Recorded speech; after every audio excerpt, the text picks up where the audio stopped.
Episode 1 की शुरू में हम इस कहानी के हीरो जियांग और हीरोइन सू को देखते हैं जो रोमांस कर रहे होते हैं, लेकिन जियांग उससे बदला लेने के लिए आया था। हमें पता चलता है वो अपने भाई के लिए बदला लेने आया था। वो अपने मन ही मन कह रहा होता है, तुम कॉकटेल पार्टी में ड्रेस डिजाइन के लिए जाने वाली हो ना, मैंने तुम्हारे लिए ही वो अरेंजमेंट किया है। तुमने जैसे मेरे भाई को अकेला छोड़ दिया था, मैं भी वैसा ही करूँगा। मैं तुम्हें अपने प्यार में पूरी तरह से पागल कर दूंगा। तुम्हें भी तो फील करना चाहिए कि अपने लव्ड वन को खोने से कैसा दर्द होता है। अब हमें एक फ्लैशबैक दिखाया जाता है जहाँ पे हम सू को देखते हैं। वो एक फैशन डिजाइनर होती है। उसके पास उसकी बेस्ट फ्रेंड सांगली आकर बोलती है, ये रिसेप्शन वाले ऐसे अचानक से कॉकटेल पार्टी का अनाउंस क्यों किया है? देखो तुम्हें कितनी मेहनत करनी पड़ रही है। सू कहती है, कॉकटेल पार्टी मेरे लिए बहुत इम्पोर्टेंट है। इंडस्ट्री के बहुत सारे प्रोफेशनल्स भी आएंगे। वो अपने बॉयफ्रेंड वे के बारे में भी बताती है कि वो दोनों अपने रिलेशनशिप का फर्स्ट एनिवर्सरी मनाएंगे। सांगली ये सुनकर उसको एक ड्रेस गिफ्ट करती है। सू वो ड्रेस पहनकर डेकोरेट करने में लग जाती है। उसके बाद रूम से बाहर आके वे को फोन करती है, पर वो कॉल रिसीव नहीं करता है। अब सू की नजर नीचे पड़ा हुआ एक कार्ड पे जाती है जिसमें एक रूम का नंबर लिखा हुआ था। सू वो कार्ड देने उस रूम के पास जाती है तो उसे वही और एक लड़की की वॉइस सुनाई देती है। वो तुरंत ही डोर ओपन करके अंदर घुस जाती है तो देखती है उसका बॉयफ्रेंड किसी और के साथ मजे कर रहा है। वो जल्दी से अपना फोन निकालकर उन दोनों की पिक्चर क्लिक करती है, जो देखकर वो दोनों डर जाते हैं। अब वही उसके पास आकर बोलता है, हम दोनों सिर्फ बिजनेस के बारे में बात कर रहे थे। सू बोलती है, अपने गंदे हाथों से मुझे टच भी मत करना। वैसे भी मैं तुमसे ब्रेकअप कर रही हूँ, और हाँ, अगर तुम नहीं चाहते हो कि मैं इन पिक्चर्स को लीक कर दूँ, चुपचाप कल पार्टी में आ जाना। हम दोनों ये आखिरी बार साथ मिलकर काम कर रहे हैं, ये बात अपने भेजे में घुसा लेना। अच्छा तो तुम अब भी वर्क के बारे में ही सोच रही हो। तुम्हारी इसी आदत के वजह से मैं तुमसे नफरत करता हूँ। पर सू उसकी बातों को इग्नोर करके वहाँ से चली जाती है। फिर वो सांगली के साथ ड्रिंक करने के लिए बार में आती है। सांगली को वही पर बहुत गुस्सा आ रहा था। सू कहती है, मेरे साथ ही ऐसा क्यों होता है? जब भी मैं रिलेशनशिप में आती हूँ उसकी एंडिंग इतना बुरा क्यों होता है? सांगली कहती है, तुम चिंता मत करो, मैं अभी तुम्हारे लिए एक लड़का ढूंढती हूँ। फिर वो कुछ लड़कों को अपने पास बुलाती है, लेकिन सू बाथरूम चली जाती है। सांगली भी उसके साथ जा रही थी, पर वो उसको मना करके अकेली चली जाती है। उसने बहुत ज्यादा ड्रिंक कर लिया था, इसीलिए सही से चल भी नहीं पा रही थी। हम देखते हैं ऊपर से जियांग उसको देख रहा होता है। अब सू लड़खड़ाते हुए जा रही थी कि तभी जियांग से टकरा जाती है और जियांग उसको पकड़ लेता है। सू उसे देखकर बोलती है, तुम बहुत हैंडसम हो। जियांग उससे कहता है, तुम्हें यहाँ नहीं होना चाहिए था। फिर वो किस करने के लिए उसके करीब आता है, लेकिन तभी वो बेहोश हो जाती है। उसके बाद जियांग उसे अपने गोद में उठाकर एक रूम में लेकर आता है जहाँ पे वो दोनों रोमांस स्टार्ट कर देते हैं। ये स्टार्टिंग का ही सीन होता है। अब सुबह सू उठती है तो जियांग को अपने पास देखकर शॉक्ड हो जाती है। उसे रात वाली बात याद आती है तो चुपके से वहाँ से निकल रही थी, लेकिन तभी जियांग उठ जाता है और कहता है, हेलो कहे बगैर ही जा रही हो क्या? फिर वो सू के इयररिंग्स को दिखाता है। सू वो लेने पास जाती है तो जियांग उसका हाथ पकड़ लेता है और बोलता है, ये हमारा आखिरी नाइट नहीं है ना? सू हाथ छुड़ाकर बोलती है, कल रात मैंने बहुत ज्यादा ड्रिंक कर लिया था, बस तुम्हें ये प्रिटेंड करना होगा कि हम दोनों कभी मिले ही नहीं थे। ऐसा बोलकर वो चली जाती है। फिर रात को रेडी होकर वे के साथ पार्टी पे आती है। वो दोनों ऐसे प्रिटेंड कर रहे थे जैसे कि उन दोनों के बीच सब कुछ ठीक है। अब उसके पास वांग नाम का एक आदमी आता है और सू की ड्रेस की बहुत तारीफ करता है। सू कहती है, ये हमारा लेटेस्ट डिजाइन है। वांग उसे जियांग ग्रुप के बारे में बताता है कि उसके साथ काम करने से सू को बहुत प्रॉफिट मिलेगा। तभी वहाँ पे जियांग आता है। वांग बोलता है, जियांग इस बार हाई प्रोफाइल के साथ रिटर्न किया है। दरअसल वो बाहर रहता था। सू उसके रियल आइडेंटिटी के बारे में जानकर सरप्राइज हो जाती है। जियांग बड़े ही स्टाइल से नीचे आता है। सू उसे देखकर बोलती है, यह कैसे पॉसिबल हो सकता है? वो तो बहुत यंग है। असल में उसने जियांग की आईडी देख ली थी तो उसको जियांग के एज के बारे में भी पता चल गया था। जियांग वही से कहता है, मैंने सुना आप हमारी कंपनी की बहुत अच्छे से ख्याल रख रहे हैं। वही कहता है, कैसे नहीं रखता, आखिरकार हम फैमिली जो है, मैं तुम्हारा अंकल हूँ। जियांग बड़े ही रूडली कहता है, सिर्फ नाम का। वही कहता है, ठीक है, इससे मिलो, ये मेरी गर्लफ्रेंड है। जियांग सू के तरफ हाथ बढ़ाकर बोलता है, हेलो आंटी, आपसे दोबारा मिलकर खुशी हुई। सू कहती है मैं इतनी भी ओल्ड नहीं हूँ, मुझे सिस्टर कहकर बुलाओ। लगता है मेरी सिस्टर को मेरे बारे में जानने में कोई इंटरेस्ट नहीं है, पर मैं अपनी सिस्टर के बारे में जानना चाहता हूँ। ऐसा बोलकर वो मुस्कुराता है। अब हमें एक फ्लैशबैक दिखाया जाता है जहाँ पे हमें पता चलता है कि वो शुरू से ही उस पर नजर रख रहा था, कार्ड भी उसने ही गिराया था। वो कहता है मेरा प्लान यही है कि मैं उसे अपने प्यार में पड़ने में मजबूर कर दूंगा, और ये तो सिर्फ बिगिनिंग है। जियांग पार्टी से वापस आकर सो रहा था कि तभी वो सपने में अपने भाई को देखता है। वो किसी लड़की को छोड़कर ना जाने के लिए बोल रहा था, और बहुत गिड़गिड़ाने के बाद भी वो लड़की चली जाती है। उसके बाद जियांग के भाई की डेड बॉडी मिलती है, जो देखकर जियांग बहुत ज्यादा टूट जाता है। फिर अचानक से उसकी नींद खुल जाती है। हम देखते हैं वो वॉल पे सू का एक फोटो चिपका कर रखा है। इसके बाद हमें सू को दिखाया जाता है वो वे के साथ लड़ाई कर रही थी, क्योंकि उसने सू की प्रोजेक्ट को रिजेक्ट कर दिया था। वो कहता है तुम्हें क्या लगता है कुछ फोटोग्राफ से तुम मुझे ब्लैकमेल करोगे और मैं चुपचाप बैठा रहूंगा?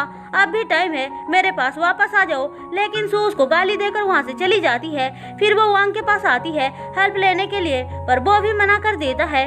सू बेचारी इससे बहुत सैड हो जाती है और कोई रास्ता ना पाकर जियांग को ढूंढने आती है। तभी पीछे से जियांग आकर बोलता है मुझे ढूंढ रही हो क्या? मैं तुमसे कुछ बात करना चाहती हूँ, पर तुमने तो कहा था हम दोनों ऐसे प्रिटेंड करेंगे जैसे कि हम दोनों एक दूसरे को जानते ही नहीं है। सो उसके पीछे पीछे आकर बोलती है तुम तो अभी अभी यहाँ वापस आए हो ना, अपना खुद का ब्रांड ओपन करना चाहते हो। एक हाई क्वालिटी पार्टनर की जरूरत है तुम्हें, मैं तुम्हारी हेल्प कर सकती हूँ। अब हमें एक फ्लैशबैक दिखाया जाता है जहाँ पे जियांग सू से पूछ रहा होता है क्या तुम वे के साथ पैसों के लिए हो? मैं उससे ज्यादा रिच हूँ, तुम्हें मेरे साथ रहना चाहिए। पर सू बात को इग्नोर कर देती है। जियांग कहता है मुझे जो चाहिए वो तुम समझ नहीं पा रही हो, मैं कुछ भी कर सकती हूँ। ठीक है तो फिर पूल में जंप करो, अगर तुम ये नहीं कर सकती हो तो मेरे साथ रह सकती हो मेरे आइडेंटिटी और फंड्स के साथ। ऐसा बोलकर वो जा रहा था कि तभी सू पूल में जंप कर देती है। हम देखते हैं पानी में गिरते ही सू को कुछ सीन याद आने लगती है। उसको पानी में डूबता हुआ देख जियांग उसको बचाता है। सू होश में आने के बाद बोलती है कल रेस्टोरेंट में आ जाना। हमें पता चलता है असल में वही ने नहीं, जियांग ने ही सू का प्रोजेक्ट रिजेक्ट किया था। उसका फ्रेंड बोलता है उसने पूल में तक जंप कर लिया, अब तुम और क्या चाहते हो? अगर मैं वैसा नहीं करता तो वो मेरे पास गिड़गिड़ाने कभी नहीं आती। तो क्या तुम उसकी हेल्प करने वाले हो? जियांग को कुछ अचानक से याद आता है और वो कहता है सू कुछ तो छुपा रही है। दूसरी तरफ सांगली सू को पानी में जंप करने के वजह से डांट रही होती है। सू कहती है मैं सिर्फ नाटक कर रही थी। फिर अगले दिन जियांग उससे मिलने आता है। सू बोलती है आने के लिए थैंक्स। अब बात करते टाइम जियांग के ऊपर वाइन गिर जाता है। सू माफी मांगकर बोलती है मेरे कार में सैंपल के लिए एक सूट है। जियांग ठीक है बोलता है। अब सू बाहर आती है। हम देखते हैं सांगली भी वहाँ पे है। सू कहती है तुम हम दोनों के पिक्चर लेना, मैं उसके करीब जाने की ट्राई करूंगी। वो उसके साथ पिक्चर लेकर पब्लिसिटी करना चाहती थी, तो यही है उसका प्लान। अब जियांग कपड़े चेंज कर वापस आता है। सू उसे देखकर उसके करीब जाने की ट्राई करती है और सांगली चुपके से फोटो लेने की ट्राई करती है, लेकिन जियांग को सब कुछ पता चल जाता है। इसी के साथ एपिसोड 1 खत्म होता है। एपिसोड 2 में हम देखते हैं जियांग सू की हरकतों से नाराज होकर वहां से जा रहा था। सू उसे माफी मांगते हुए उसके पीछे पीछे आती है और कहती है तुम ही मेरी आखिरी होप हो, ठीक है तो फिर तुम मेरे साथ ही क्यों नहीं रहती हो? तभी वहाँ पे वही आकर बोलता है सू तुम तो बहुत तेज निकली यार। सू कहती है तुम्हारा क्या जाता है? वही जियांग से कहता है मेंटली प्रिपेयर हो जाओ इस लड़की के टर्चर के लिए। जियांग बोलता है सू ने कहा ना आपको इससे कोई मतलब नहीं है। वही सू को ताना मारने लगता है तो सू उसको थप्पड़ मार देती है। वही गुस्सा होकर उसको धमकाने लगता है, जो देखकर जियांग उसका हाथ पकड़ लेता है। वही कहता है ये सब तुम क्या कर रहे हो? मैं तुम्हारा अंकल हूँ, तुम मेरे अंकल नहीं हो, सिर्फ उस औरत का भाई हो। फिर वो सू को पकड़कर बोलता है मुझे नहीं लगता है कि तुमने जो कहा वो सच होगा। सू के साथ मुझे ऐसा फील नहीं होता है। वो सू से पूछता है शूटिंग कब है? सू कहती है आज है। फिर वो सब कुछ रेडी करती है, पर सांगली बताती है कि उनके मॉडल कुछ प्रॉब्लम की वजह से आ नहीं सकती है। तभी जियांग आकर बोलता है मैं दूसरी मॉडल्स के साथ काम नहीं करूँगा, सू तुम ही मेरी पार्टनर बनोगी। सू मना करके बोलती है एक मॉडल को ही काम करना चाहिए, क्यों नहीं? तुमने कॉन्ट्रैक्ट साइन किया है ना कि तुम शूटिंग पे कोऑपरेट करोगे।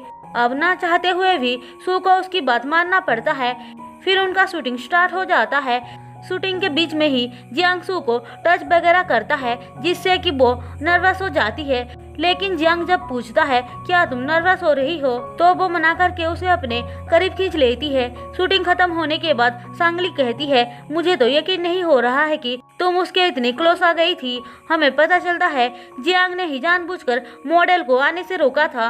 वो सू की जितनी जल्दी हो सके करीब जाना चाहता था अपना बदला पूरा करने के लिए, और वही को भी चुपके से उसने ही अपना और सू का पिक्चर भेजा था ताकि वो देखकर वही सू की इंसल्ट करे और वो उसको बचाकर हीरो बन जाए। जियांग कहता है हालांकि हीरो ब्यूटीफुल हीरोइन को सेव करना ड्रामा में ओल्ड फैशन हो चुका है, फिर भी ये काम आता है। अब वो अपने फ्रेंड जुआजो के साथ प्लान बनाता है जिसमें वो स्कूटी से सू को हिट करने का ट्राई करेगा और जियांग उसे बचाकर हीरो बन जाएगा। लेकिन सू के जगह वो खुद हिट हो जाता है, इसलिए डुआजो को फोन करके बोलता है मैंने सू को हिट करने के लिए कहा था, मुझे नहीं।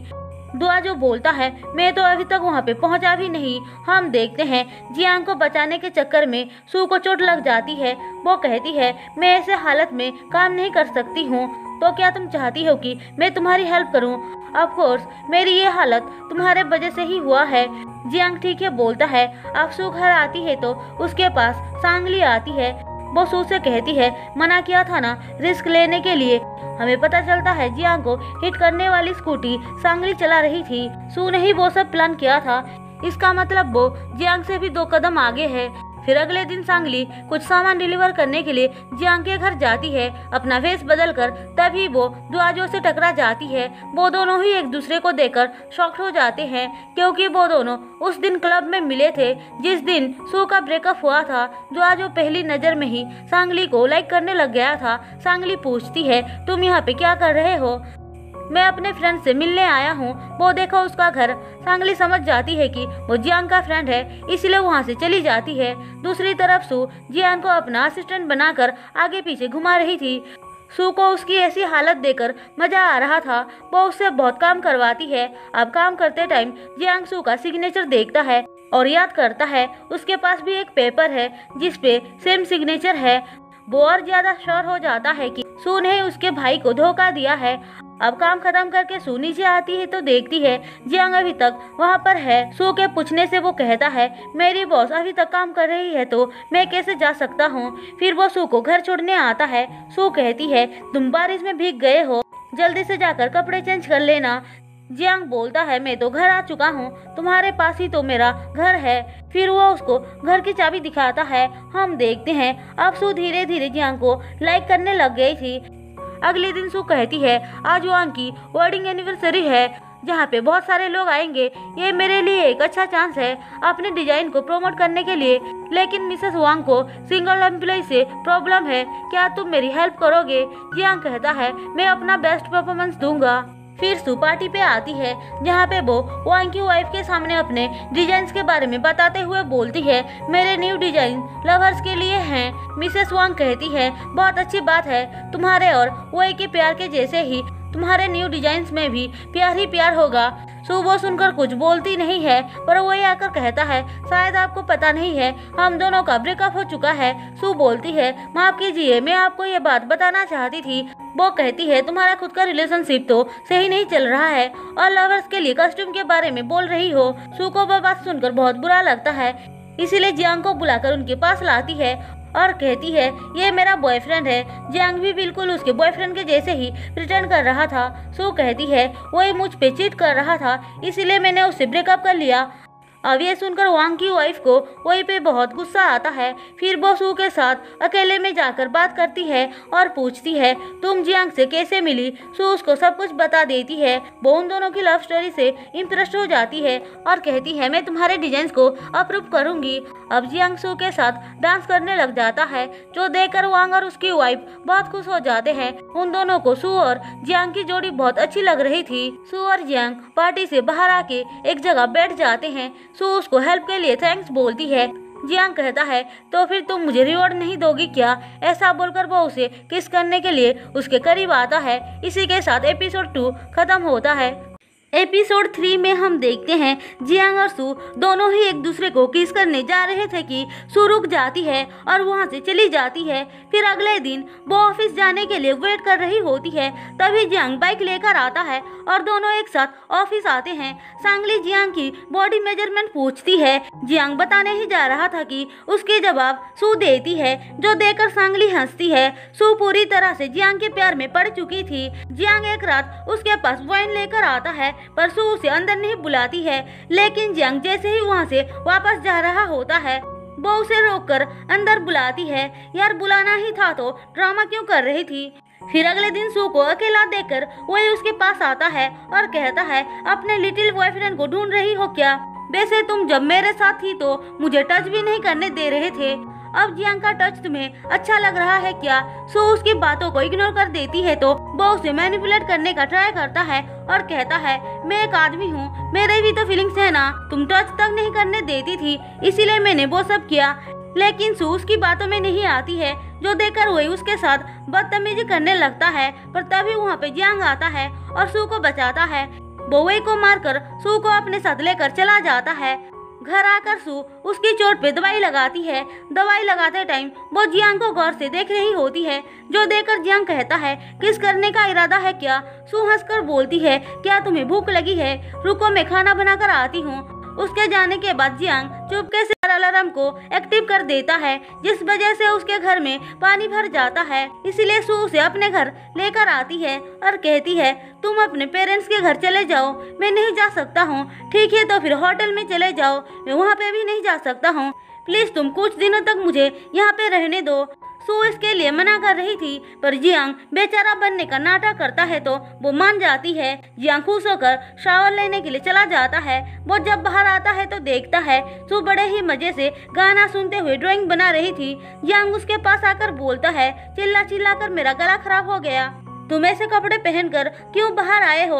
क्योंकि मेरे लिए ड्रेस लेकर तुम अंदर नहीं आई थी। अब तभी वहाँ पे डोरबेल बजती है। सू चेक करने जाती है तो देखती है उसकी मॉम आई है। वो उनको देखकर घबरा जाती है और जल्दी से जियांग को छुपने के लिए बोलती है। फिर वो डोर ओपन करती है। उसकी मॉम अंदर आती है तो वे के बारे में बोलने लग जाती हैं। वो वे को बहुत पसंद करती थी। उनको लग रहा था जरूर सू ने ही उस पर चीट किया होगा।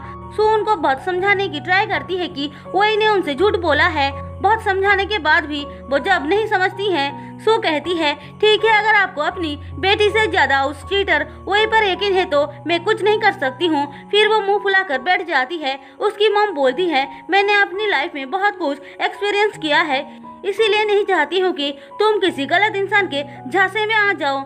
मॉम, मुझे अच्छे से पता है क्या सही है और क्या गलत, आप चिंता मत कीजिए, पर तुम्हारी उम्र बढ़ती ही जा रही है। मॉम, बहुत सारे लोग मुझसे शादी करने के लिए लाइन में खड़े हैं, तो फिर मुझे एक को दिखाओ। तभी पीछे से जियांग बोलता है, मैं हूँ ना आंटी। सू की मॉम उसे देखकर शॉक्ड हो जाती है। सू उसे अंदर ले जाकर बोलती है, तुम क्या कर रहे हो यार? मेरी मॉम क्या सोचेगी? क्यों, वैसे भी हम दोनों लवर्स बनने का नाटक कर रहे हैं ना, तो फिर क्या प्रॉब्लम है? अब सू अपनी मॉम को आकर समझाने लगती है। उसकी मॉम कहती है, तुम बहुत जल्दी मूव कर रही हो, वो लड़का क्या सोचेगा?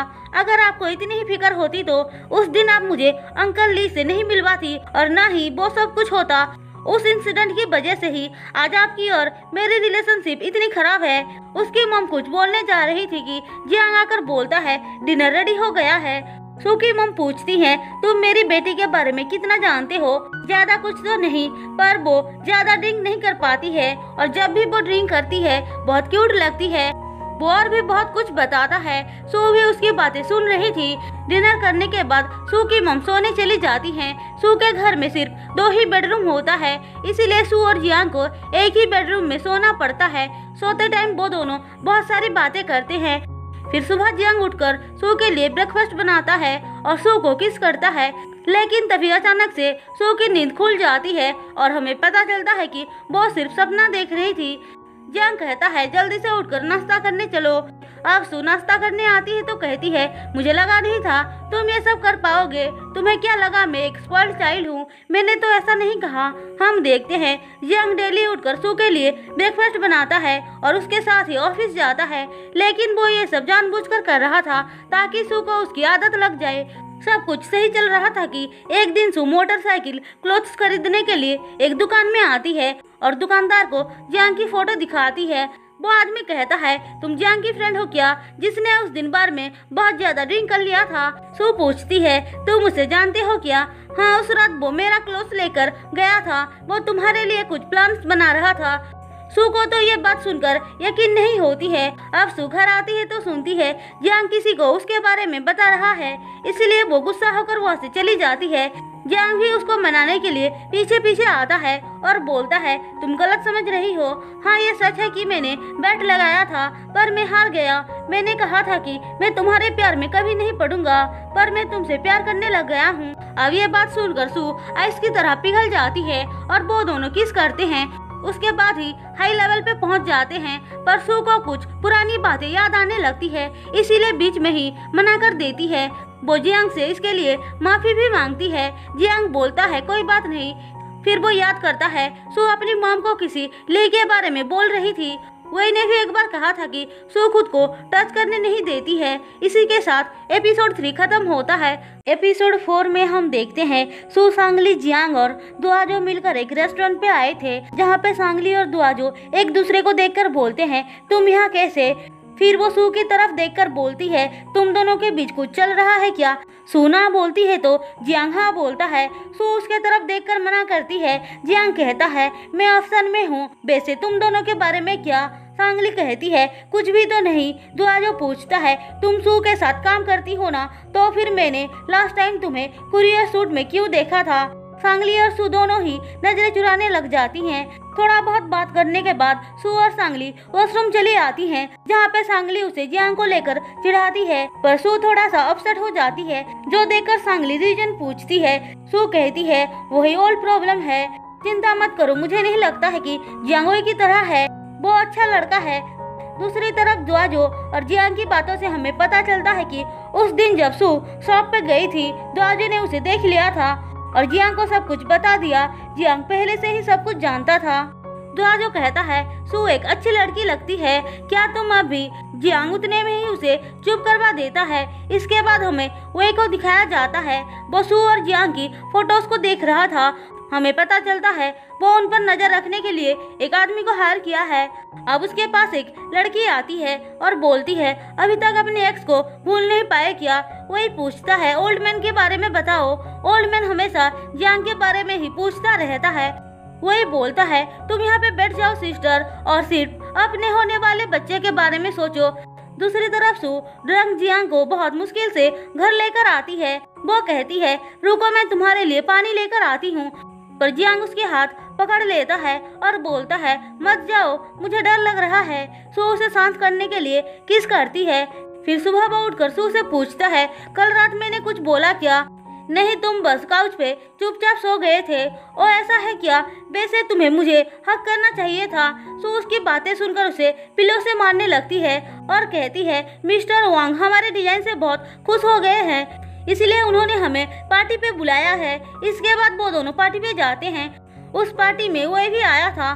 वो सू को वॉशरूम में देखकर उसके साथ जबरदस्ती करने का ट्राई करता है, जिस वजह से सू को पुरानी बातें याद आने लग जाती है और वो पैनिक करने लगती है। पर तभी जियांग आकर उसे बचा लेता है। सू कहती है, जल्दी से मुझे घर लेकर चलो। जियांग उसे घर लेकर आता है और सुलाकर बाहर आकर सोचने लगता है, क्या सच में सू वही लड़की है? असल में वो भी सू से प्यार करने लग गया था, इसलिए सुबह सू को ना देखकर वो बहुत घबरा जाता है और ढूंढने लगता है, लेकिन सू उसे कहीं नहीं मिलती है। इसीलिए थक हार कर वो जब घर आता है तो सू को देखकर गले लगा लेता है। फिर वो सू से पूछता है, तुम किस ली के बारे में बात कर रही थी? इसका मतलब तुमने सुन लिया था। सू बताती है कि उसके स्टेप डैड ने उसके साथ जबरदस्ती करने का ट्राई किया था, पर उसकी मम सही टाइम पे आकर उसे बचा लेती हैं। लेकिन वो अपने हस्बैंड को कुछ नहीं बोलती हैं, इसीलिए धीरे धीरे दोनों माँ बेटी की रिलेशनशिप खराब होने लगती है। सू की मम उसके ग्रेजुएशन वाले दिन भी नहीं आई थी। सब कुछ सुनने के बाद जियांग सू की मम से मिलने जाता है। वो बताती है कि पुलिस में इसलिए कंप्लेन नहीं की क्योंकि सू उस टाइम बहुत छोटी थी और इंसिडेंट के बारे में अगर वो पूछती तो सू को बार बार वो सारी बातें याद आती। वो ये भी बताती है कि सू के ग्रेजुएशन के दिन वो गई थी पर दूर खड़ी होकर देख रही थी। वो जियांग को सू की पिक्चर भी दिखाती हैं। उन्होंने ली से डिवोर्स भी ले लिया था, यानी कि उनकी कोई गलती नहीं थी। वो बेचारी सिर्फ अपनी बेटी को प्रोटेक्ट करना चाहती थी। अब जियांग सू को जाकर सारी बातें बता देता है और फाइनली उसको रियलाइज होती है कि वो कितनी गलत थी अपनी मॉम को लेकर। फिर जियांग उसे किस करता है और सोचता है मुझे ऐसा क्यों लग रहा है कि सू वो लड़की नहीं है। अब सोते टाइम वो फिर से अपने भाई को सपने में देखता है, जहाँ पे उसका भाई उसे बता रहा था कि वो एक लड़की को पसंद करता है। दोनों भाई इससे बहुत खुश हो जाते हैं और गलती से जियांग का भाई समंदर में गिर जाता है, जिस वजह से उसके लेग्स खराब हो जाते हैं। हम देखते हैं जियांग के डैड उसे मार रहे थे, क्योंकि जो कुछ भी हुआ उसके लिए वो जियांग को ब्लेम कर रहे थे। अब जियांग घबरा कर उठ जाता है और एक डायरी पढ़ता है, जिसमें उसके भाई ने अपनी गर्लफ्रेंड के बारे में कुछ लिखा था कि उसकी बॉडी और हेयर कैसे स्मेल करती है। उसकी गर्लफ्रेंड को खाना और मिल्क पीना बहुत पसंद है। जियांग को अपने भाई के बारे में याद आते ही उसकी बदले की आग फिर से जलने लग जाती है। इसलिए वो दुआजो से कहता है सू के नए डिजाइन को लीक करने के लिए। दुआजो उसे दोबारा से सोचने को बोलता है, पर वो मना कर देता है। इसीलिए दुआजो चला जाता है, लेकिन जैसे ही उसे सू के साथ बिताया हुआ मोमेंट्स याद आती है, उसे बहुत बुरा लगता है। इसलिए दुआजो को मना करने के लिए फोन करता है, पर वो तो सांगली के साथ फ्लर्ट करने में बिजी था। अब जियांग सीधे ऑफिस आकर वेट करने लगता है। थोड़ी देर बाद सांगली आती है तो वो पूछता है कंपनी के साथ कुछ हुआ है क्या। सांगली बोलती है नहीं तो तुम ऐसे क्यों पूछ रहे हो। कुछ नहीं, बस ऐसे ही। ठीक है तुम जाओ, सू के लिए कुछ खाना लेकर आओ। वो मीटिंग में बिजी है। और हाँ, ध्यान रखना कि उसे मिल्क से एलर्जी है। यह तुम क्या बोल रही हो, वो तो मेरे सामने ही मिल्क पीती है, तुम्हें बुरा ना लगे इसीलिए पीती है, लेकिन बाद में वो मेडिसिन भी लेती है। मैं मेडिसिन लेकर आती हूँ। जियांग को जैसे ही इस बारे में पता चलता है, जल्दी से घर आकर डायरी चेक करता है, जिसमें साफ साफ लिखा था कि उसके भाई की गर्लफ्रेंड को मिल्क पीना बहुत पसंद है। वो इससे श्योर हो जाता है कि सू वो लड़की नहीं है, इसीलिए भागते हुए सू के पास आता है। थोड़ी देर बाद सांगली आकर बताती है कि उनके डिजाइन किसी ने लीक कर दिया है। बाहर इन्वेस्टर आकर हंगामा मचाने लगते हैं, पर सू उनको जैसे तैसे करके मना लेती है। अब जियांग दुआजो को बता देता है कि सू वो लड़की नहीं है। दुआजो कहता है मैंने भी डिजाइन को लीक नहीं किया है। फिर अगले दिन सू और जियांग भेस बदलकर इन्वेस्टिगेट करना स्टार्ट कर देते हैं, ताकि पता कर सके कि लीक किसने किया है, पर उनको कुछ पता नहीं चलता है। सू कहती है मुझे कोबायाशी पर डाउट है। सांगली कहती है पर वो तो जेंटल और फ्रेंडली पर्सन है। कोई बात नहीं, मैं उनकी फैक्ट्री में जाऊंगी चेक करने के लिए। जियांग मना करके बोलता है मैं जाऊंगा। इसी के साथ एपिसोड 4 खत्म होता है। एपिसोड 5 में हम देखते हैं सू और जियांग हॉस्पिटल आए थे, क्योंकि कोबायाशी का एक्सीडेंट हो गया था, जिस वजह से उसका एक हाथ कट गया था। जियांग को उसकी हालत देखकर अपने भाई की याद आती है। अब सू कोबायाशी का भाई को बाहर बुलाती है बात करने के लिए, पर वो अपने आप को ब्लेम कर रहा था कि उसके भाई के जगह काश वो होता। जियांग वो सुनकर उसे बहुत उल्टी सीधी बातें सुना देता है, क्योंकि वो उसके जगह अपने आप को देख रहा था। पर सू के डांटने से वो बाहर चला जाता है। उसके जाने के बाद कोबायाशी का भाई सू से माफी मांगकर बोलता है मुझे पता नहीं था कि वो इन्फॉर्मेशन बहुत इम्पोर्टेंट है, उसने गलती से डिजाइन लीक कर दिया था। दूसरी तरफ जियांग घर आकर अपने भाई के बारे में सोच रहा था। सू वापस आने के बाद उसे सेट देकर पूछती है तुम्हें क्या हो गया है, पर वो सोने का नाटक करता है, इसलिए सू चली जाती है। लेकिन थोड़ी देर बाद वो उसे चेक करने आती है तो देखती है जियांग नहीं है। अब वो उसे पागलों की तरह ढूंढने लग जाती है, पर जियांग अपने कलेक्ट किए हुए एविडेंस को कवर करके एक लाइट हाउस के पास आता है, जहाँ पे वो अपने भाई के साथ आया करता था। वहाँ पे उसके भाई की आत्मा आकर बोलता है जो कुछ भी हुआ उसे भुलाकर मुंह बंद कर लो, तुम्हारे लिए भी कोई होगी जो तुम्हारी जिंदगी को खुशियों से भर देगी। तभी उसको ढूंढते हुए सू आती है। जियांग उसे देखकर बोलता है आखिरकार तुमने मुझे ढूंढ ही लिया। अब जियांग सू के साथ खुश रहने लग जाता है, लेकिन वही को ये बात हजम नहीं हो रही थी। उसके पास सू आती है और कहती है आज डेविल बहुत अच्छे मूड में क्यों है, लेकिन वह उसे देखकर फिर से ताना मारने लगता है। इसीलिए सू उसे किक मारकर पानी में गिरा देती है और बहुत सारी बातें सुनाकर चली जाती है। फिर अगले दिन वो ऑनलाइन अपने डिजाइन के बारे में सबको बताती है। वो खत्म होने के बाद जियांग के साथ रोमांस स्टार्ट कर देती है।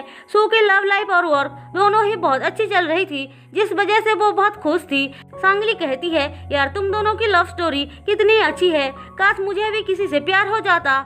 सू मुस्कुराते हुए दुआजो की तरफ देखती है, फिर जियांग को साइड में बुलाकर बात करती है, जो देखकर दुआजो सांगली के साथ फ्लर्ट करता है। पर हर बार की तरह इस बार भी वो उसे भाव नहीं देती है। सांगली सू के पास आकर पूछती है, कल तुम्हारा बर्थडे है ना, बताओ तुम्हें क्या चाहिए। लास्ट टाइम मैं बिजनेस ट्रिप में गई हुई थी तो कुछ नहीं कर पाई थी। तभी जियांग आकर बोलता है, थोड़ी देर बाद मीटिंग है, ज्वाइन करने आ जाना। सांगली कहती है, जियांग ने जरूर तुम्हारे लिए बिग सरप्राइज रखा होगा। सू वो सुनकर खुश हो जाती है। फिर अगले दिन वो रेडी होकर नीचे आती है, पर जियांग इम्पोर्टेंट मीटिंग है बोलकर चला जाता है। सू का बर्थडे होता है, इसलिए वो बहुत ज्यादा खुश दिखाई दे रही थी। वो बड़े ही स्टाइल से ऑफिस आती है, पर सारे लोग उसे देखकर नॉर्मल बिहेव करते हैं। सू इस बात से थोड़ा सा अपसेट हो जाती है। लेकिन थोड़ी देर बाद जियांग आता है, जो पीछे कुछ छुपा रहा था। वो कहता है, बताओ मैंने तुम्हारे लिए क्या लाया है। सू खुश होकर बोलती है, मुझे पता था। पर तभी जियांग डंपिंग टेबल पर रखकर बोलता है, ये लो तुम्हारा फेवरेट फूड। सू की हंसी वो देखकर गायब हो जाती है। वो जियांग को तो कुछ नहीं बोलती है, पर उसके जाने के बाद बहुत गुस्सा करती है। वो जियांग के पास आकर ऐसे बातें करने लगती है जिससे कि जियांग को याद आ जाए कि सू की बर्थडे है, पर उसका यह ट्रिक भी काम नहीं करता है, इसलिए गुस्से में चली जाती है। अब वो सैड होकर एक होटल रूम में आती है जो उसने बुक किया था। फिर वो जियांग को फोन करके जल्दी आने के लिए बोलती है। जियांग आता है तो सू सरप्राइज बोलकर उसे अंदर खींच लेती है। जियांग कहता है, तुमने इतना ज्यादा ड्रिंक क्यों किया है। सू कहती है, तुम पहले ये बताओ आज कौन सा दिन है। मुझे पता है, तुम्हें पता है तो फिर भी तुम ड्रामा क्यों कर रहे थे। अब उन दोनों का रोमांस स्टार्ट होने ही जा रहा था कि वहाँ पे सांगली दुआजो आ जाते हैं। लेकिन उन दोनों की हालत देखकर वो कहते हैं, अरे ये क्या चल रहा है। सू उनके सामने ही जियांग को किस कर लेती है, जिससे शर्मा कर वो लोग भाग जाते हैं। उनके जाने के बाद फाइनली वो दोनों अपना काम स्टार्ट कर देते हैं और एक दूसरे की बहुत करीब आ जाते हैं। सुबह सू कहती है, मैं बहुत डर गई थी कि मैं फिर से कुछ ना कर दूं, पर ऐसा कुछ नहीं हुआ। फिर कुछ टाइम के बाद सू कैफे में देखती है जियांग किसी लड़की के साथ बात कर रहा है। सू को वो देखकर बहुत गुस्सा आता है, इसीलिए उस लड़की के जाने के बाद वो जियांग के पास जा ही रही थी कि तभी भागते हुए दुआजो आता है और जियांग को अपने साथ लेकर कहीं चला जाता है। वो उसे एक पिक्चर दिखाता है जिसमें जियांग के बनाया हुआ प्लान बोर्ड होता है। वो देखकर उनको लगता है कि ये सब जरूर वही ने किया होगा। जियांग कहता है, किसी और से पता चलने से पहले ही मुझे सू को सब कुछ बताना होगा। दूसरी तरफ सू जियांग के बारे में सर्च करती है तो उसे जियांग के भाई के बारे में पता चलता है। अब उसके पास सांगली आकर पूछती है, जल्दी से बताओ कल रात क्या हुआ। सू शर्माते हुए बोलती है, सब कुछ ठीक रहा। सांगली कहती है, यार ये प्यार कितना अच्छा होता है, मैं भी किसी के प्यार में पड़ना चाहती हूँ। फिर वो दुआजो के पास आती है और सू के लव स्टोरी के बारे में बताने लगती है। वो कहती है, मेरे पास एक प्लान है, चलो हम दोनों एक गेम खेलते हैं। दुआजो पूछता है, कैसा गेम। 7 डे लव गेम, जिसमें हम विदाउट रूटीन लव करेंगे। दुआजो ठीक है बोलता है। दूसरी तरफ सू जियांग से कह रही होती है, तुम मेरे पीठ पीछे क्या कर रहे हो, मुझे सब कुछ पता चल चुका है। जियांग उसकी बातें सुनकर घबरा जाता है। सू कहती है, वो लड़की कौन थी। जियांग सोचता है, बच गया। फिर वो बताता है कि वो लड़की वो एक सिस्टर है जो जियांग की स्टेप मॉम भी है। वो ये भी कहता है कि सू को उन लोगों से दूर रहना चाहिए और वो कुछ भी बताए तो उनकी बातों पे बिलीव नहीं करना चाहिए। सू ठीक है बोलती है। अब सीन शिफ्ट होकर हमें वही को दिखाया जाता है। उसे जियांग का बोर्ड मिल जाता है जहाँ पे जियांग ने सू के बारे में सब कुछ इन्फॉर्मेशन रखा था। अब वो जियांग को उसकी हेल्प से ब्लैकमेल करना स्टार्ट कर देता है। फिर सुबह जियांग सू को बताता है कि उसे घर जाना पड़ेगा, उसके डैड ने बुलाया है। सू कहती है, मुझे साथ लेकर नहीं जाओगे क्या। जियांग नेक्स्ट टाइम बोलता है, पर सू के जिद करने की वजह से वो मान जाता है। हम देखते हैं जियांग को कुछ लोग सू से दूर लेकर जा रहे थे और उसके डैड सू को पैसे देकर जियांग से दूर जाने के लिए बोल रहे थे, पर असल में वो सब तो कहानी होता है जो सांगली सू को सुना रही थी। सू कहती है, इसीलिए बोलती हूँ ज्यादा नॉवल पढ़ा मत करो, अब सांगली दुआजो से मिलने जाती है। उन दोनों का लव वाला गेम स्टार्ट हो चुका था। इसके बाद हमें वही और उसकी सिस्टर को दिखाया जाता है। ये वही लड़की है जो पहले भी उससे मिलने आई थी। वो दोनों जियांग और सू के बारे में ही बात कर रहे थे। अब थोड़ी देर बाद सू और जियांग आते हैं। जियांग कहता है डैड ये मेरी गर्लफ्रेंड है। फिर सब लोग मिलकर खाना खाने लगते हैं। जियांग के डैड बोलते हैं मैं तुम्हारे बारे में जानता हूँ, तुम्हारे कॉस्ट्यूम के डिजाइन मैंने देखा है। फिर वो जियांग से कहते हैं वापस आकर वैसे बिजनेस के बारे में सीखो। पर जियांग वही का मजाक उड़ाने लगता है, जो देखकर उसकी स्टेप मॉम कहती है थोड़ा तो रेस्पेक्ट करो। जियांग बोलता है मैं आपको जितना रेस्पेक्ट देता हूँ वो बहुत है मॉम। अब इस बात से चिढ़कर दोनों भाई बहन वहाँ से चले जाते हैं, जिस वजह से जियांग के डैड उसे घर से बाहर निकल जाने को बोलते हैं। वो सू को लेकर जा ही रहा था कि वह उसे रोककर सू के खिलाफ जमा किए हुए एविडेंस को नीचे फेंक देता है। अब सू एक एक करके देखने लगती है और उसे सब कुछ पता चल जाता है, इसीलिए गुस्से में वहाँ से चली जाती है। इसी के साथ एपिसोड 5 खत्म होता है। एपिसोड 6 में हम देखते हैं सू बेचारी पूरी तरह से टूटकर वहाँ से बाहर चली आती है। जियांग उसे रोकने के लिए उसके पीछे पीछे आता है और बहुत समझाने का ट्राई करता है, पर सू उसकी बातें नहीं सुनती है और वहाँ से चली जाती है। हम देखते हैं जियांग ऑफिस में भी उसे मनाने का ट्राई करता है, पर कुछ फायदा नहीं होता है। सू उसके धोखे से बहुत ज्यादा टूट गई थी। वो उससे बहुत ज्यादा प्यार और ट्रस्ट करती थी, तो उसके धोखे को कैसे बर्दाश्त कर सकती थी। बहुत ट्राई करने के बाद भी सू उसे माफ नहीं करती है। वो अपना गम भुलाने के लिए सांगली के साथ ड्रिंक करने बार में आती है और सब कुछ बताकर रोने लगती है। हम देखते हैं वहाँ पे जियांग और दुआजो भी आए थे। जियांग और सू की हालत सेम ही होती है। असल में सांगली और दुआजो ने जानबूझकर उन दोनों को वहाँ पे लाया था। सू ने बहुत ज्यादा ड्रिंक कर लिया था और जियांग ने भी। वो दोनों ही खुद को बहुत बड़े फूल बोलकर ब्लेम कर रहे थे। उन दोनों की ऐसी हालत देखकर सांगली और दुआजो हंस रहे थे। अगले दिन सू उठती है तो देखती है वो और जियांग एक साथ ही सो रहे हैं। वो चुपके से उठकर वहाँ से जाने की ट्राई कर रही थी, पर जियांग उठ जाता है और कहता है बिना हेलो बोले चली जाओगी क्या। हम देखते हैं उनके साथ बिल्कुल वैसा ही हो रहा था जैसे उनके साथ फर्स्ट टाइम हुआ था। वही चुपके से जाना, ज्वेलरी वापस करना, हाथ पकड़ना, वही सब चल रहा था। उसके बाद सू के चले जाना। जियांग तो इस बात से बहुत ज्यादा खुश हो जाता है। अब सू रेडी होकर ऑफिस आती है और काम के बारे में डिस्कस करती है। तभी वहाँ पे सांगली आकर बताती है कि उनके ऑर्डर को रिटर्न किया जा रहा है। वो दोनों ही इस बात से बहुत ज्यादा परेशान हो जाती हैं। वो इस बारे में बात कर ही रहे थे कि तभी वही आता है और हमें पता चलता है कि सब कुछ उसने ही किया है। सू से बदला लेने के लिए उसने वांग की कंपनी भी खरीद ली थी, लेकिन हीरोइन मुसीबत में है और हीरो ना आए ऐसा हो ही नहीं सकता है। इसलिए वहाँ पे एंट्री होती है जियांग की। वो वही को धमकाते हुए बोलता है कि जियांग ग्रुप के असली ओनर मैं हूँ, मेरे होते हुए तुम सू के कुछ नहीं बिगाड़ सकते हो। हमें एक फ्लैशबैक दिखाया जाता है जहाँ पे जियांग कंपनी संभालने के लिए मान गया था। वो इस बात से डर जाता है और वहाँ से चला जाता है। अब रात को दुआजो सांगली से मिलने आता है। सांगली उसे एक गिफ्ट देकर बोलती है कल तुम्हारा बर्थडे है ना, इसीलिए दे रही हूँ। दुआजो खुश होकर बोलता है मैं इसे कभी भी खुद से अलग नहीं करूँगा। फिर वो सांगली को बर्थडे पार्टी में इनवाइट करता है। सांगली कहती है सॉरी मैं नहीं आ सकती हूँ क्योंकि आज हमारा 7 डेज खत्म हो रहा है। दुआजो वो सुनकर सैड हो जाता है। हम देखते हैं सांगली को भी बुरा लग रहा था, फिर भी वो वहाँ से चली जाती है और बेचारा दुआजो अकेला रह जाता है।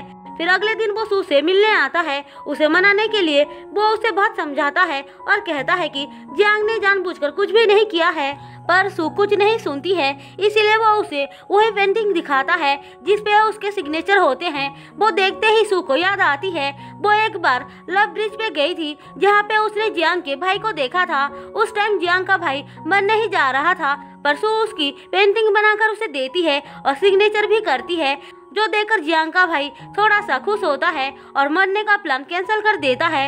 यही वो पेंटिंग है जिसे जियांग ने अपने पास रखा था, इसीलिए ही उसे सू पर डाउट भी हुआ था। अब फ्लैशबैक खत्म होने के बाद वहाँ पे जियांग आता है और बोलता है इसका मतलब वो तुम ही थी जो एक बार मेरे भाई को मरने से बचाया था। फिर वो उसे एक पिक्चर दिखाता है जो उसी टाइम का था। सू पूछती है ये किसने ली है। जियांग बोलता है वहाँ पे बहुत सारे फोटोग्राफर्स होते हैं, शायद उनमें से ही किसी ने लिया होगा। वो उससे माफी भी मांगता है जिसमें उसकी हेल्प दुआजो करता है। सू को जब सारी सच्चाई पता चलती है वो जियांग को माफ कर देती है। उसके बाद दोनों जियांग के भाई की असली गर्लफ्रेंड के बारे में पता लगाने के लिए उसी ब्रिज पर जाते हैं। वो दोनों वहाँ पे विश मांगते हैं। वो देखकर सू कहती है तुम्हारे भाई ने भी उस दिन जरूर विश किया होगा। फिर वो उसके विशिंग लॉक को ढूंढने लग जाते हैं और उन्हें पता चलता है कि जियांग की स्टेप मॉम ही असल में उसके भाई की गर्लफ्रेंड थी। उसने बड़े ही चालाकी से बाप बेटे दोनों को फंसाया था और इसी वजह से ही उस बेचारे ने अपनी जान दे दी। जियांग को इस बात से बहुत बड़ा झटका लगता है। वो खुद को ही ब्लेम करने लग जाता है कि उसे इस बारे में पता कैसे नहीं चला। सू कहती है इसमें तुम्हारी कोई गलती नहीं है, उस लड़की ने ही चालाकी से सब कुछ प्लान किया था। फिर सू चुपके से जियांग की स्टेप मॉम पर नजर रखने लग जाती है। वो जानबूझकर जियांग के भाई के कुछ पिक्चर्स उसे भेजती है जो देखकर वो बहुत ज्यादा घबरा जाती है और तुरंत ही अपने भाई वही को फोन करती है।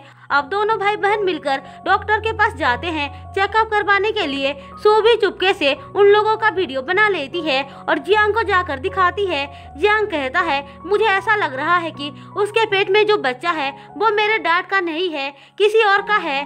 फिर वो दोनों ही उसके खिलाफ एविडेंस ढूंढने के लिए हॉस्पिटल जाने का प्लान बनाते हैं। फिर वो वही के खिलाफ कुछ एविडेंस निकाल कर उसके पास जाता है। पहले तो वही बहुत फुदक रहा था, लेकिन जैसे ही जियांग कंपनी में किए हुए सारे गड़बड़ी के एविडेंस दिखाता है उसकी बोलती बंद हो जाती है। पर थोड़ी देर तक बातचीत करने के बाद वो कहता है भूलो मत तुम जियांग फैमिली के सिर्फ एक लौता वारिस नहीं हो, मेरी सिस्टर के पेट में भी एक बच्चा पल रहा है। जियांग ऐसा है बोलकर वहाँ से चला जाता है। उसके जाने के बाद वही अपनी सिस्टर को फोन करके बोलता है लगता है जियांग को बच्चे के बारे में पता चल चुका है, अब तुम ही उससे डील करो। हम देखते हैं वही की सिस्टर चेकअप के बहाने हॉस्पिटल आती है और डॉक्टर को बहाने बनाकर बाहर भेजकर अपने सारे डॉक्यूमेंट्स को डिलीट कर देती है। फिर वो कार में बैठकर चली जाती है, लेकिन कुछ दूर आने के बाद उसकी तबीयत खराब होने लगती है, इसीलिए ड्राइवर को कार रोकने को बोलकर गाड़ी से उतर जाती है। हम देखते हैं कार ड्राइव करने वाला दुआ जो होता है वो जल्दी से फाइल के डॉक्यूमेंट्स को अपने पास रख लेता है और फेक डॉक्यूमेंट्स को कवर के अंदर रख देता है। जियांग को सारे एविडेंस मिलने के बाद वो अपने डैड को सारा सच बताने का डिसाइड करता है। थोड़ी देर बाद वहाँ पे वही आता है। जियांग उसे एविडेंस दिखाकर बोलता है कांग्रेचुलेशन, तुम अंकल बनने वाले हो। वही उसको धमकी देकर वहाँ से चला जाता है। दूसरी तरफ जियांग के डैड की तबीयत ठीक नहीं होती है, जिसका फायदा उठाकर उसकी वाइफ डॉक्टर से कहती है तुम जितनी जल्दी हो सके उसे कोमा में भेज दो। फिर वो डॉक्टर को चेक भी देती है। जियांग को जब अपने डैड की तबीयत के बारे में पता चलता है वो सीधे घर आता है और वही से लड़ने लगता है। वही कहता है तुम्हारा लॉयर यहाँ पे है, तुम्हारे डैड तो कोमा में जा चुके हैं। जियांग विल पेपर पढ़ता है जिसमें लिखा था कि कंपनी का मालिक वही और उसकी सिस्टर के अनबर्न चाइल्ड होंगे। जियांग को इससे बहुत गुस्सा आ जाता है और वही को वो मारने लगता है, पर वही के गुंडे उसे पकड़ लेते हैं। वही कहता है तुम मुझे सू को रिटर्न कर दो। सू फोन दिखाकर बोलती है अगर मैंने सारे एविडेंस पब्लिश कर दिया तो तुम बर्बाद हो जाओगे, पर वही को इससे कोई फर्क नहीं पड़ता है और वो हंसने लगता है। इसी के साथ एपिसोड 6 खत्म होता है। एपिसोड 7 में हमें जियांग के भाई की स्टोरी को दिखाया जाता है, कैसे वो वही की सिस्टर से मिला था। दरअसल वही उनकी कंपनी में काम करता था। एक दिन एक सर्वेंट काम करते टाइम वहाँ की एक एम्प्लॉय की ड्रेस को गलती से खराब कर देती है, जिससे वो लेडी बहुत भड़क जाती है और उस सर्वेंट को भला बुरा सुनाने लग जाती है। लेकिन तभी वहाँ पे वही की सिस्टर आती है और उनसे माफ़ी मांगकर बोलती है आप गुस्सा मत कीजिए, इसने जानबूझकर कुछ भी नहीं किया है, आप अपनी ड्रेस मुझे दे दीजिए, मैं क्लीन कर दूंगी। उसकी इतनी अच्छी बिहेवियर देखकर जियांग तो उससे इम्प्रेस हो जाता है, लेकिन उस बेचारे को ये पता ही नहीं था कि ये सब तो उसने जानबूझकर किया है उसको फंसाने के लिए। वही की सिस्टर जानबूझकर उसके सामने अच्छी बनने का नाटक कर रही थी, जबकि रियल में वो एक बहुत बुरी और लालची लड़की है। अब धीरे धीरे जियांग का भाई उसके बहुत करीब आ जाता है, लेकिन एक दिन गलती से वो जियांग को बचाते हुए सी में गिर जाता है और अपाहिज हो जाता है।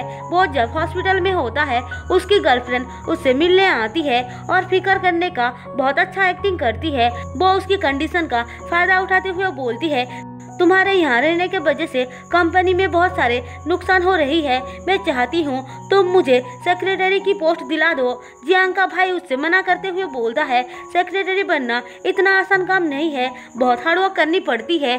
लेकिन उसकी गर्लफ्रेंड की जिद की वजह से वो आखिरकार मान जाता है।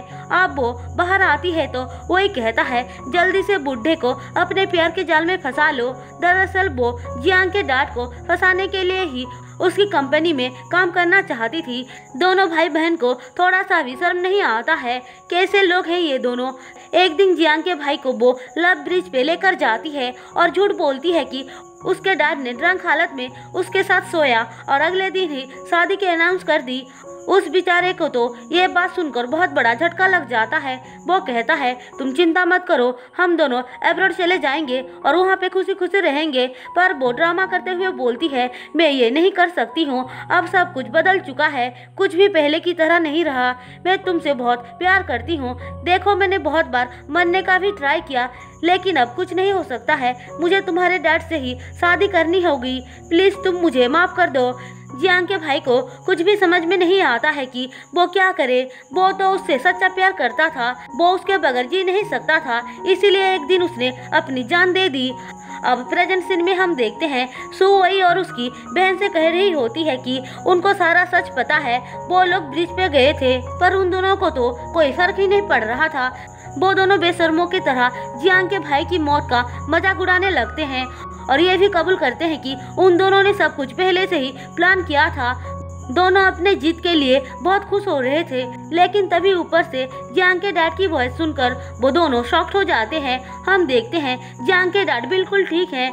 सारा सच जानने के बाद वो वही और उसकी बहन को बहुत बातें सुनाते हैं। असल में जियांग ने पहले से ही उनको सारा सच बता दिया था। उस दिन जब वही की सिस्टर ने डॉक्टर को पैसे दिया था, उसने सब कुछ जाकर जियांग के डैड को बता दिया था। वो एक बहुत अच्छा इंसान होता है। अब जानबूझकर वो लोग ड्रामा करते हैं कि जियांग के डैड कोमा में जा चुके हैं। दोनों एविल भाई बहन इस बात से बहुत खुश हो जाते हैं और डॉक्टर के सामने ये बात भी बता देते हैं कि वो बच्चा जियांग के डैड का नहीं है। लेकिन उनको पता ही नहीं था कि डॉक्टर उनकी सारी बातों को रिकॉर्ड कर रहा है। उनकी सच्चाई जब सामने आ जाती है, वो एक ही सिस्टर माफ़ी मांगने लगती है, लेकिन उसने जो किया था वो माफ़ी की लायक नहीं थी, इसीलिए उनको पुलिस के हवाले कर देते हैं। दोनों को ही पूरी जिंदगी अब जेल में बिताना पड़ेगा। हम देखते हैं अब जियांग और उसके डैड के बीच सब कुछ ठीक हो जाता है। वो उसे कंपनी संभालने के लिए बोलते हैं, फिर दोनों एक दूसरे को गले लगाते हैं। इसके बाद हमें दुआजो को दिखाया जाता है। वो बार में अकेले बैठकर ड्रिंक कर रहा था। बार का लड़का उसे सैड देखकर बोलता है, आप किसी का वेट कर रहे हैं क्या? दुआजो बोलता है, कर तो रहा हूँ, पर पता नहीं वो आएगी या नहीं। तभी सांगली उसके पास आती है। दुआजो उसे देखकर बहुत खुश हो जाता है और अपनी दिल की बात बता देता है। अब सांगली भी हाँ बोल देती है और फाइनली वो दोनों एक हो जाते हैं। वहीं दूसरी तरफ सू और जियांग भी एक दूसरे के साथ बहुत खुश थे। उनकी लाइफ में अब सिर्फ खुशियाँ ही खुशियाँ थी। वो दोनों ही एक दूसरे के बगैर एक पल भी रह नहीं पा रहे थे। एक दिन सांगली सू को प्लान बनाकर अपने पास बुलाती है और उसकी आंखों को बंद करके जियांग के पास लेकर आती है, जहाँ पे जियांग बुके लिए हुए उसका वेट कर रहा था। वो सू को देखते ही शादी के लिए प्रपोज कर देता है। सू भी खुशी खुशी हाँ बोल देती है और इसी के साथ हमारी इस प्यारी सी कहानी की हैप्पी एंडिंग होता है। दोस्तों, अगर आपको मेरी एक्सप्लेनेशन पसंद आई हो तो चैनल को सब्सक्राइब और वीडियो को लाइक जरूर कर देना।